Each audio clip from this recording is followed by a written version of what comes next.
Hi there, Heidi ADK. Thanks for tuning in to my video about a 4-day trip on the Great Alleghany Passage. I am here with Matt on the left and Steve on the right at Point State Park in Pittsburgh. Two of us are riding gravel bikes and Steve is riding an old school Schwinn road bike with a modified tire. Steve is pretty experienced with long-distance bike packing, where for Matt and me, this is our first multi-day ride. So here's the itinerary we used to ride the Gap. We traveled to Cumberland, parked and stayed overnight. On the morning of day 1, we took a shuttle to Pittsburgh and rode from Pittsburgh to West Newton, about 35 miles. On day 2, it was West Newton to Ohiopyle, 42 miles. On day 3, Ohiopyle to Meyersdale, about 40 miles. And the 4th day, Meyersdale to Cumberland to finish the Gap at 32 miles. We tried to keep the mileage somewhat moderate so we could have time to stop and take pictures. We did a couple little side trips, added a little bit of extra mileage to look at a few things, but the lower mileage kept us flexible. In a little bit, I'll talk about where we stayed and where we ate. This was a great test for the gear bags. Overall, I'm really happy with how it worked out.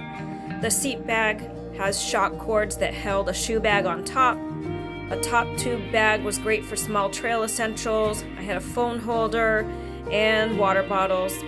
I also had a handlebar bag for snacks and larger items that I wanted access to along the trail. We chose to use the optional fender that came with the seat bag, which was a good idea as we did have some rain on our trip. So Matt essentially had the same gear bag setup that I did. Steve uses panniers and then has a waist belt for essentials that he needs along the trail. So here's a quick rundown on what was packed in the bags.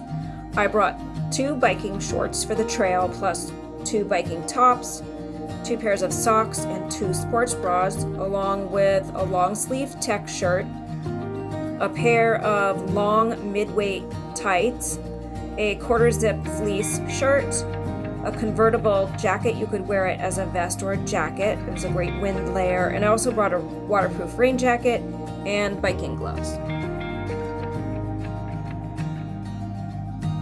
For the trail towns, I packed a pair of shorts, a short sleeve top. I had an extra short sleeve tech shirt, sleepwear, underthings, a pair of slide sandals, and also a lightweight pair of loafers. I did wear the tights and some of the other layers from the bike gear when I needed to. Lastly, some helpful items I would consider essential: sunglasses, sunscreen, bug spray, a bandana, a headlamp, lip balm, and hand sanitizer. Okay, so now on to lodging.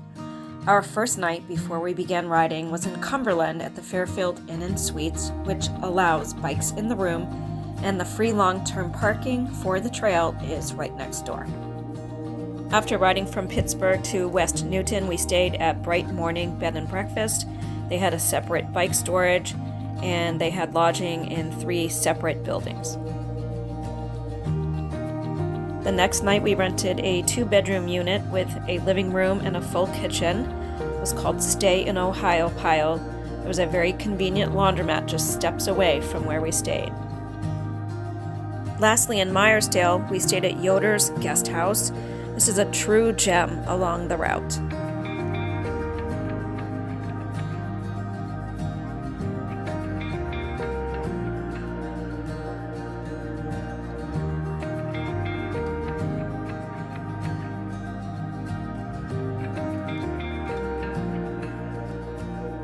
Food is definitely part of the adventure.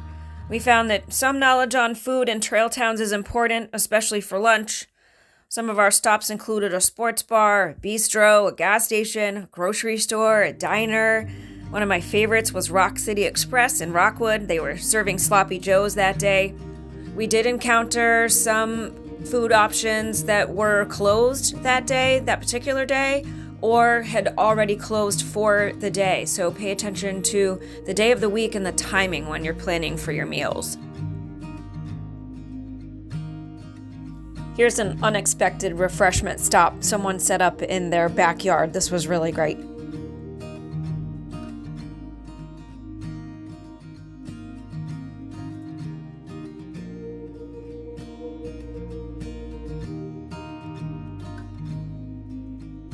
Hey, thanks for watching the video.